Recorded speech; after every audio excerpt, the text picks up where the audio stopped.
I've just finished turning the heel on my sock. I know this because I have 16 stitches left on my heel needle. I'm doing the medium size. Your pattern will specify how many stitches you need to have left, but also I can't go anymore, right? I went here, knitted 2 together across the gap, knitted 1, turned, came back, closed up this gap over here, purled 1. That's as far as I can go. There aren't any more stitches. So let's move on to the next step in turning the heel, which is we slip this stitch and go ahead and knit all the way across our heel stitches, okay?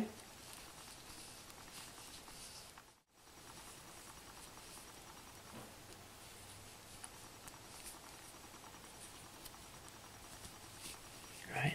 Next, take a marker and just slip it over the end of this needle. The reason we're doing that is because now we need to pick up stitches along the side of the heel flap, and it's really easy to count how many stitches you already have if you've got a marker there. Okay, so taking this right hand needle, go ahead and pull it and turn it a little bit like this so that we can face it down the length of this heel flap. And we are going to be picking up stitches, and on my size I need to pick up 14. If you're doing a small, you'll need to do 12. If you're doing a large, you'll need to do 16.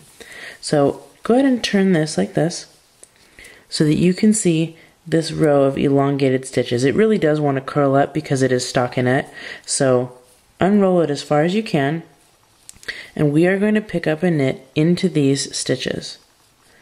So you'll need your yarn ready. Roll the heel flap over until you can see an elongated stitch like this. Let's see, that's it right there. That's it.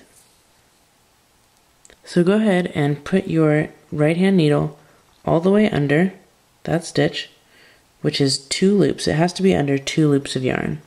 Let me show that to you. There we go, like that. And go ahead and knit that. This will work if you're doing American style as well, don't worry. So continue to roll that heel flap over until you can see the elongated stitches along the side. There are the next 2. There are the next 2. There are the next 2. So go ahead and knit that next one. Rolling it over. Make sure that you don't go in here, because rolling it over one more, you'll see that that's actually not the whole side stitch. Here it is right here. It's these 2. Okay? So knitting that one as well. We're just going to continue on down the line like that. Rolling it over, knitting that stitch, pulling it through so you can see now I've got 4 picked up stitches. And the math should work out so that you have approximately the right number of stitches because of the length that you made your heel flap, like this. So continuing to pick up all the way down the edge, and you can see that we're doing it right because we've got this nice row of elongated stitches right here on the side of the heel flap, just like that. Alright, so continue working your way down like this, rolling it over, finding those 2 loops of that elongated stitch on the side, and knitting that.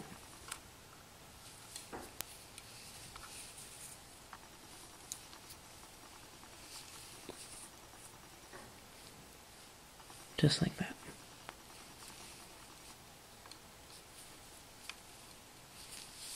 Now I am supposed to pick up and knit 14. Let's see how many I've got. 5, 10, 10, 12, 13, 14. Good. And that is all the space I have. So there's something optional that you can do, which is do a make one right here if you want to, especially if you still have more of your heel flap to go. You can go in here and do a make one right, which looks like this. Let's get the other needle tip. I'm sorry, maybe do a make one left, it's even easier. So if you go like this, you can reach in under this little ladder right here, like that, and knit that stitch right here through the back loop. That creates 1 extra stitch right there that you will then decrease with this one the next time we get there, and that helps close up this gap a little bit, but I'm not going to do that because I don't have much of a gap. You can see that as soon as I get done with the heel flap, the next thing over are these stitches right here on the instep. So now that I've gotten 14 stitches picked up along here, we can get rid of this big loop that we've got. We don't need that anymore, but you can see how this is just a free edge. These are our heel stitches. We've got a marker to separate the heel stitches from the stitches along the side of the flap. And go ahead and pull this needle so that this loop of cable disappears. You can even twist it a little bit so it doesn't get kinked. Disappears, just like that.